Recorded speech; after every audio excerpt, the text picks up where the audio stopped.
In my hand, a copy of a really rare book that my guest has granted me a glimpse at.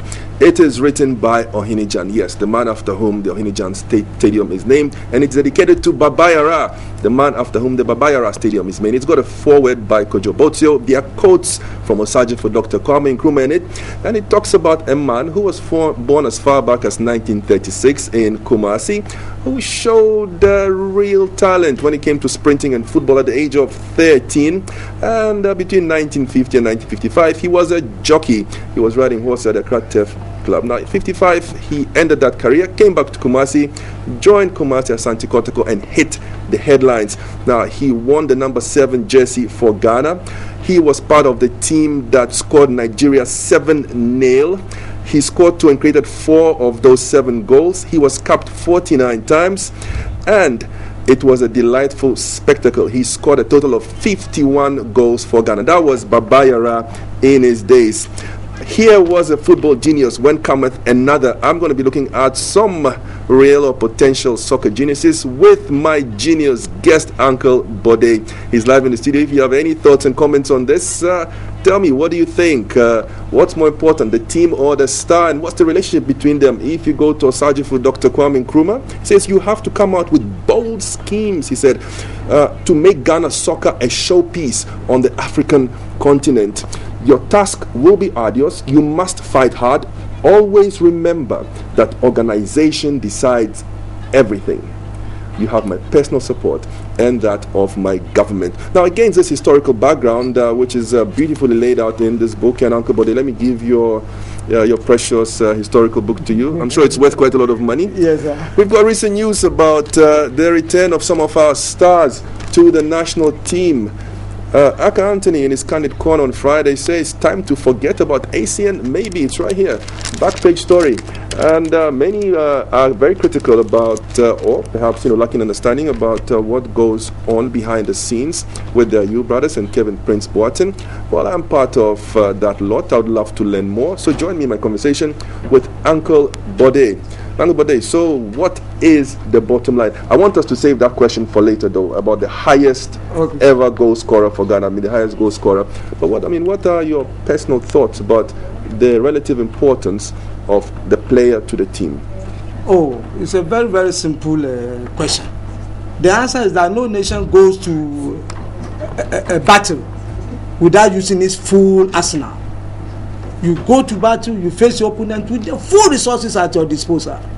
So any player, be he playing in the Globe Premier League in Ghana or outside the shores of this country, once he's good and identified by Kwesi Appiah, the coach, or his assistant, or the technical team, should be given the opportunity to showcase his talent, to contribute to the growth and development of the game, and to ensure that Ghana takes its rightful place as the #1 soccer nation on the continent of Africa.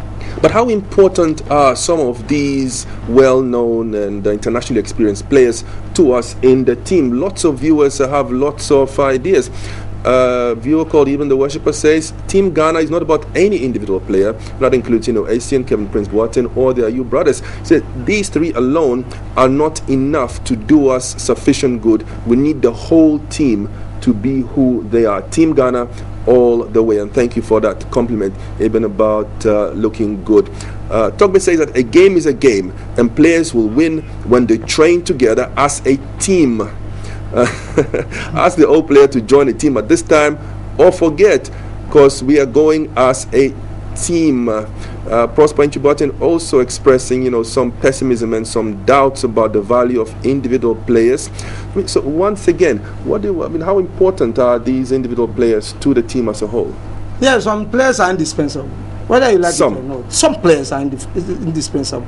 In the history of the game itself, every country has produced unparalleled quality players over time.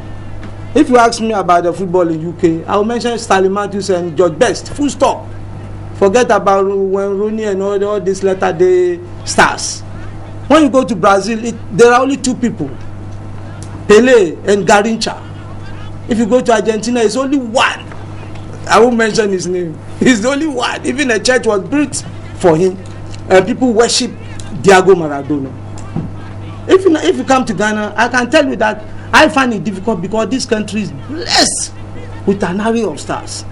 Take that Gold Coast 11 team that went to UK, UC Bryant and Co. I don't want to bore people this morning. And then take that 63 team that won the cup for the first time. Everybody was a star. And out of this collection, one man stood out. One man, that is CK Jemfi, as the player coach and later as the full-time coach. And he, in this my rare book, is the first player to be crowned, to be decorated as a footballer of the year, national footballer, national set. Now down the line, we had Babayara, Edwadakwa, Agrifin, many of them. We come to the next generation, Jones Atkofiu, now, what do you call it, Malik Jabir and Co. We come again, we come to the era of Abedi Pele, Sunday Ibrahim and Co. We come to so many of them in this country. So we are not talking that at this stage, where we are seriously thinking of making the third consecutive appearance at the World Cup, FIFA World Cup. No stone should be left unturned. If you and Jordan, who is more academically oriented, I will get time to explain to people later, and then Michael Essien, Mourinho's son, and then Kevin Boateng, the one who destroyed Barcelona in Milan. If you have all these players and then you want to keep them aside because of their personal behavior, then you are forgetting the fact that this game is played with or without at least one stubborn player over time. George Best was a very disturbing factor in the British football history. Maradona, the same. Only Pele had this clean, priest-like attitude throughout his career. So what I'm trying to say is that whatever they have done, we should quickly go to the scriptures and remember the case of the prodigal son. Take them back, give them lavish welcome, and let them display their God-given talent. That is my position. So you think that anyone who has reservations about the value of these individual players, and we're not talking about one player in this instance, we're talking about several players. We've got the Ayew brothers, which is 2. We've got Kevin Prince Boateng, that is 3. We've got Michael Essien, and that's at least 4 renowned international players. You're thinking that anyone who has reservations might possibly hold those reservations because of their personal antics or personal preferences or behaviors. Now, is that what could have led to their resignation or their non-participation in the Black Stars historically? Was it a personal consideration, personal behavior, or professional ability? Well, I think it was on the spur of the moment, apart from Essence. As for Jordan, because he was dropped. And at the press conference, if you remember, the GFA conference room, when the question was asked, the coach, Kwesapia, why did you drop Jordan? He came as the massive player of the month. Who said there are other quality players. You see, that answer was not, it's just a diplomatic, You could have said, oh, there will be a no, later, the follow-up question, he said, oh, there will be a time he's not out of the team. But already the first sentence has gone, that there are other quality players. If there are other quality players, then it follows that I use those other quality players while I regain my, my stamina and my status. That is for him. As for Andre Ayew, I think it's just a matter of ego from both gentlemen. Ego at play, personal ego. And the coach said, okay, come, I'm not well, you are well, I'm not well, you are well. Okay, meet us in the Abu Dhabi, they come. It's okay, I'll come on Monday morning. He said, no, if you don't come by Saturday, you'll be out of my team. But I cannot make it from Marseille to Abu Dhabi to take some time. So let me get there Sunday night. Say no, Saturday night, Kwesapia used the red pen to draw the line, and that was it. So you see that Kwesapia as an elderly person, as somebody who on his own revitalized the Black Stars in the early 80s. I'm telling you, there are a lot of things to talk about. And Andre Ayew, who won 3rd place as African Footballer of the Year here in Accra, behind the Yaratu and Seydou Keita, is not a small player. So the two of them should have subsumed the way they subsume their personal goals and aspirations, their personal pride into the national goal, so that they can now come to a compromise and meet. The important thing in life is compromise. The important thing in life is to forgive. There's an advert running that those who make it in life are those who let go. So you let go of your pride and then you give us the national. Letting go. Prosper Nchebo says he somehow sides with what you are saying, Uncle Bode, aka James Oyededjie. He says his worry is, who's going out and how are they going to take the quote-unquote campaign. That's what Prosper Nchibwa is posting and sharing with us. Agonberry Agon, the great Akon Sabe says, quote, some players are indispensable, unquote. And he gives examples as the Ayew and KP Boateng. He thinks the day is particularly a very committed black star. And Usman Salifu says he's writing to us from the UDS WA campus. He says, we Ghanaians always complain very much when our soccer stars refuse to play for the nation, but we don't try to figure out what caused them to withdraw their services in the first instance. He says he thinks we still need KP Boateng and the like because this is a World Cup. And Ronald JJC echoes his sentiments. His experience counts a lot. Just look at what the name Messi can do to the outcome of a match. Remember AC and Barca. What would you think in this regard, Uncle Bode? About the Ghanaian stars? Yes. Oh, they are needed. That is what I've said. You see, one thing about Ghana, the problem Kosapia is facing is that you can close your eyes and get another set of boys who play as equally good as these boys. But why the what you call changing of players at various stages? Let's get a team that I always say, when you go to any JSS school and ask any of the BEC students, give me the 11 players who play for Black Stars tomorrow, they should be able to give you. Do now time we gave the lineup because they were standard lineup. The difference was maybe Adjimenjewu will come in, or maybe at the end of the day you see somebody Josa coming in. But the standard 11 was known, stamped, and implanted in the minds of everybody in this country, including the presidency. Now, someone says that the Black Stars are now impregnable and invincible and can't wait to see the prodigal players play. Oh, I love them all. Do you think that this going and coming has psychological effects on the players that go and come and on those that remain? Oh yes, that's the worry of everybody, including me. But it's a very small thing. Let the boys report to camp, meet their old colleagues, and the coach himself. He knows very well. He knows that Wakasu can play as good as Jordan, but Jordan and Wakasu do not spoil the soup. You see, sometimes you have a whole lot of generals in your what you call military that you don't know who to choose. That was the problem George Bush Senior faced during the Gulf War. He didn't know who to lead the Allied troops, so he chose Colin Powell and retired the senior ones. So I'm trying to say that in Ghana you can get new set of boys at any time, but please, this set of boys that played in Gabon, Equatorial Guinea, or even those that played in Angola should be kept at least to take us to 2014. Then a new generation of players can come up. People like Mahatma Utu, you understand, Idrisu, Abubakar of Chelsea, the goalkeeper. That boy has not been considered. If you don't know, I want people to know today. 7 matches considered only 2 goals, and it's not being highlighted. Now we can build another set. The secret of Ghana's success in those days was that Ohinjan from New Horizon is like a schoolboys Division 2 to the Blaster. They were in the periphery of Kofi or Fedodo and Co. At any given time, you get one in. And then they had the Ghana Academicals, which was almost the national team. Paul Latte, Joseph Kofi, you see, we have to get these 3 grades of national teams, which can be fused into one, or can be diluted, depending on the position needed, and then they will give joy and happiness to Ghanaians. Mami Akosua Biniwa and Gabriel Foley are bringing up 2 other names, and I think this is in regard to the contribution, the motto of all hands on deck. Yes. You don't really have to be on the field of play in order to contribute. So asking about Agogo and Muntari. Oh yeah, Muntari. Muntari has always been part of the team, and the interesting thing, Muntari has been whispering in the dark, and I think he should come out in the open to speak. He said he wants Kevin in the team. Sule Muntari. The 2 of them play for AC Milan. Yes. So there's this body language when they're on the field. When they were demolishing Barcelona, why am I saying demolish of Barcelona? Because people say Barcelona is impregnable. I say no, we have seen better teams in the past.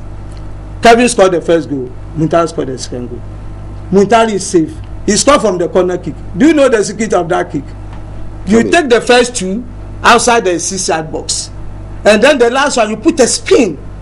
Oh God, football coach is very interesting. A spin. So the goalkeeper was supposed to put the ball across the bar for another corner kick. He wanted to catch it, and the Fantis will say, as Oyededjie. Then we now come to Agogo. Agogo had a problem when he signed for Zamalek. You see, Zamalek is a traditional team like Bushra Drafts, 11 Wise, Olympics, as a folk, where the indigenous demand something greater than what an imported player is doing, because they also have stars in that Zamalek area. So when he left Zamalek, I think it was a upgraded contract. He has never been himself. I think he's got a team now. So what he can do is that he'll be among the old set of players who won bronze at Oyededjie in Ghana, who are also ready to give their brotherly support, because now Agogo is fat. He cannot cope with the pace of the game now. I mean, Wakasi will 100 meters, Wakasi will finish and Agogo will still be at the 50 meters. Okay, now I was expecting this. There's a whole flood of posts and comments, and I'm taking them 2 or 3 at a time. Emmanuel Nanaban says that his problem is that he thinks the Ghana FA is treating the Black Stars as if they were Barca or Man City. In other words, where if somebody decides to misbehave or gets injured today, there's always a good or worthy replacement. He thinks we don't have that luxury. We better go after our indispensable players and get them back. He says he loves your analysis. Now, Nana Kojo Otabil says that the rooms for these players are occupied with aggressive and young soul and goal winners. I don't know whether he meant soul or goal winners for Ghana. He says no room for KP Boateng and the Ayew brothers. What's going to happen to the players who might have hoped to take those spots on the national team, who also, as you say, have a lot of talent and even ability? Or who have taken the positions. Let's even be very frank. They have taken the position. There's something in the Black Stars camp. I've been with the Black Stars for a very long time. I told you the other time. And when the players meet, they know the seniority. I'm telling you. Like when Kevin comes and he trains very well, and they are doing the possibles and probables. I'm telling you, a player like Wakasi or Achu will not contest the position, the possible team with Kevin. The same if Michael is to come and say that, oh, I want to play coaching. I mean, whoever is playing that, I'm talking of Rabiu will prefer Israel to play so that he can come in as a substitute. This problem was highlighted in the 70s in the Black Stars. I'll give only 2 examples. I know you don't have time. Dan Opon was so impressed with his substitute PSK Paha that at the 70th minute mark, he raises his hand to the technical bench. And the coach knew that, hey, PSK warm up because your brother wants to come out, so that you can also play. So we have this camaraderie, is that the way, among the players. Whoever has locked the door has not taken the key away. Give me the key, I'll give it to my gentleman. He will go and open the door. As we have free entry, free exit, that's the perfect market in economics. Free entry, free exit, we now come about a perfect team that will go to the World Cup. Our problem is to go to the World Cup. If they go to the World Cup, a lot of records will be set. First, the president of the GFA will be the first person on this planet who has taken a national association to 3 consecutive World Cups. Nobody has done that in the history of the game on this planet. 3, most of the players like Muntari would have been one player who has played 3 consecutive World Cups. He played in Germany 2006. I was with you. He played in 2010 in South Africa when he demolished the Australians, and then he's going to Brazil. See, all these records are not new. Only the Brazilians in the 70s did that. No, in the 60s, and they ended up in the 70s. 58 in Sweden, 62 in Chile, 70 in Mexico. Then they all faded out. So you also really have, yes. You really know your soccer history and statistics. Prosper Njua says yes for club and country, but it's country first, he posts in this case. Eric, your guest knows what he's saying. Thumbs up.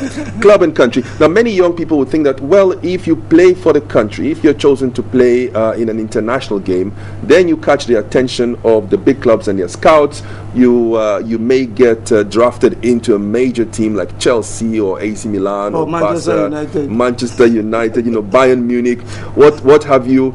And then, you've made your career. So what is the advantage for international stars to come back and play for their countries? I'm telling you, the goal of every international star is to play for his country. You see, wearing the jersey of your national team speaks a lot about it. It's no longer about money. No. It's about the national pride. Look at the face or read the lips of most of the players who sing the national anthems of their various countries. They weep. They weep internally. I cannot do that. If you put the flood out on me, I will break down. I can only do gidi here. But even when you speak, they play the national anthem for you. Everybody has stood up, including the president of your country, the president of FIFA, the president of CAF. For you, this young man was between 18 and 25 years. Then you are someone very unique. And I want to tell you, it is these days that the players hide themselves. Assuming they are to go into the what you call the so-called deprived areas, people will give them pure water free. They will give them soap free. They will pay for their trotro.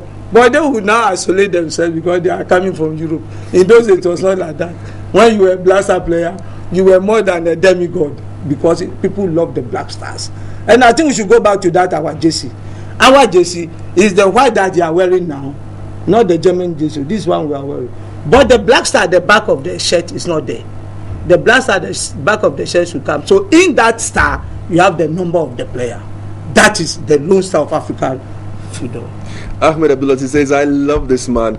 All his analysis are on point. TV3 Sunrise, the best morning show ever in the GH. Thank you very much for that. Dennis Atriki says, please read my comment. Okay, I've read it. It says, please read my comment.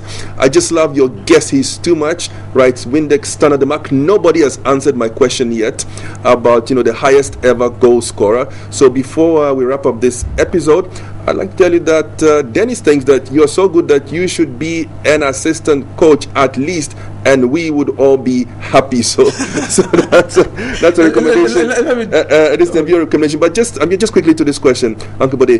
So we keep talking about football stars and soccer stars. It's all about goals, isn't it? I mean, for many people. So who is our greatest ever goal king for the Black Stars at the international level, at the national level? Please read my lips. Oyededjie of Ghana. Of blessed memory. Oyededjie. How many goals? Then you are diverging my valued information, and I want to use this information at the highest forum with you. But the important thing is that Babera, like you read, scored 59. Then you can imagine Babera, who was incapacitated. He had an accident when they are coming from Hohoy. He stopped playing in 1964. 65 he was. In fact, I don't want to talk about it. He even scored 59. And Kofi Pari, please, it's important. He called me on Saturday that I give him joy by remembering all those things.